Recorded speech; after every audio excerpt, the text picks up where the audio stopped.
Halo sahabat HR, bertemu kembali dengan saya, Yuliana di tahun yang baru ini.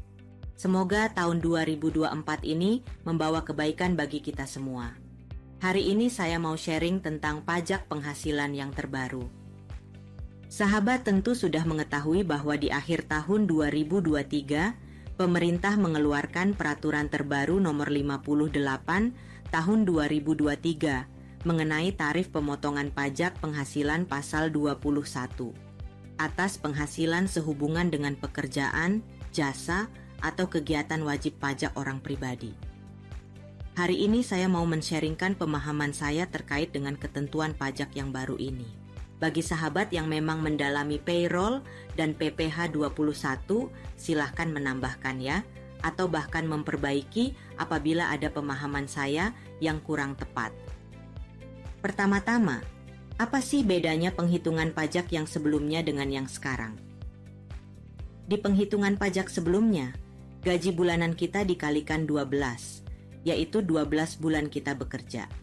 Total penghasilan kita selama 12 bulan itu kemudian dihitung pajak tahunannya, lalu dibagi 12. Angka itulah yang digunakan sebagai dasar untuk pemotongan pajak penghasilan kita setiap bulan. Di akhir tahun, dilakukan penghitungan ulang karena ada tambahan. Misalnya ada THR, ada bonus, ada asuransi yang dibayarkan oleh perusahaan. Anggaplah angka total ini kita sebut sebagai YYY. Nah, angka YYY ini kemudian dilakukan lagi penghitungan pajak penghasilan total setahun. Lalu angka hitungan pajak bulanan yang sudah dilakukan sebelumnya dikurangkan dari YYY agar pajak yang disetorkan sesuai dengan aturan penghitungan PPh 21 yang benar dan karyawan tidak kurang bayar. Di penghitungan pajak yang baru, ada pengkategorian yang lebih jelas sehingga karyawan bisa menghitung pajaknya sendiri. Persentase penghitungan pajak dibagi menjadi 3 kategori TER. Masing-masing kelompok mewakili karyawan dengan status pernikahan berbeda.